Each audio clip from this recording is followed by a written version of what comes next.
Tell me this, who's the bigger threat to win the NFC? Is it the Packers or the Eagles?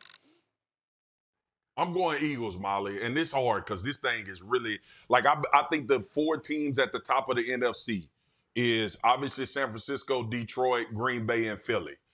But I think the addition of Saquon Barkley, look, this Eagles team last year was about their mentality. They were shot mentally. This was not about ability or if they had the guy. We know A.J. Brown is an elite wide receiver. We know he's one of the top guys when it's going. We know that Devontae Smith, the young wide receiver, is one of the best two complementary guys, could be a one on a lot of other organizations. You look at the addition of Saquon Barkley that they bring in. Get back to what made Philly 2 years ago, and I think this team becomes the biggest threat because the talent is littered all over the field as well. I get the excitement of Jordan Love. I think Detroit is a team that's built to last. But the Philadelphia Eagles, to me, now there's one caveat.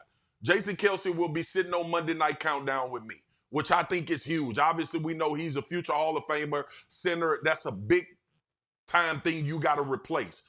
But I believe that this team last year, mentality-wise, something was missing. And if you want to make the case that they shouldn't be because of that, I understand it 100% based on how the season ended for them. But if they get that part right, mixed with Vic Fangio coming in and Kellen Moore calling offense, having more continuity, more of an identity, I think Philly is the biggest threat. Well, see, you hit it on the end. Go ahead, Shannon. So you tell me, so what that defense gonna do? Because Fletcher Cox retired. So who they gonna stop? Mm-hmm. You remember last year how bad that defense was? And we kept talking about it, Swagu. Yep. And I kept telling Eagles fans when they got off to this great start, I say never accept anything in a win you wouldn't in a loss. You were winning these games, but your check engine light was on. And you wouldn't get it fixed until it put you downside the road. And then all of a sudden you lose 4 straight, you go into the playoffs, you get bounced, and boom, here we go. The thing is, look, Jalen Hurts is going to have to get back. He turned the ball over far too many times last year, and maybe he was hurt. But you can't go out there and use hurt as an excuse.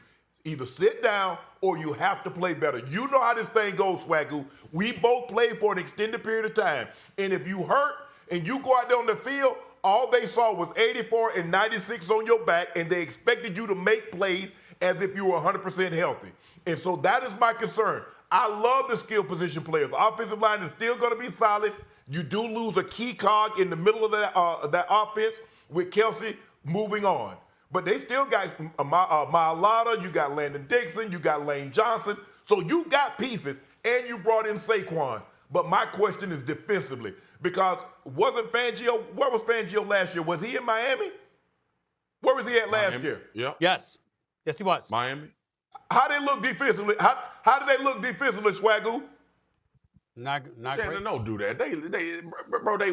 They lost a lot of guys to injury now. Don't. Vic Fangio been really good calling defense in his career, man. Stephen A, before you go, Stephen A, let me add this point before you go. Sure. When they dropped 70 on the Broncos, and then the following week they went to Buffalo. With everybody healthy, Vic Fangio calling that defense, hey, Swagu, for the people at home that didn't have cable at the time, what did Buffalo do to Fangio's defense? They mauled them. but Stephen A, take off. Come on, man. Go ahead. Yeah, go ahead, Stephen A. I got to go back at Shannon for that, bro, because he know he dead. Well, he's not dead wrong about that because Buffalo did stomp them the week after they dropped 70 on Denver. That is true, okay? That is true. That happened. But far be it for me and my non-football self to bring this point up, but I just think it's apropos.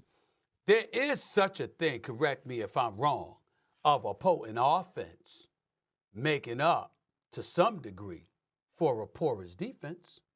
When you look at the Philadelphia Eagles right now, okay, think about this right here. Even though Jason Kelce is gone, all right, and Pro Football Focus had them ranked as the top offensive line in football over the last 2 years, they've only dipped one spot to number 2 at this particular moment in time. They're still expected to have an elite offensive line. So we anticipate that Jalen Hurts is going to be protected. You still got A.J. Brown, Mr. New $32 million a year man. You got Devontae Smith. You got Goddard as well, okay? And then you picked up Saquon Barkley.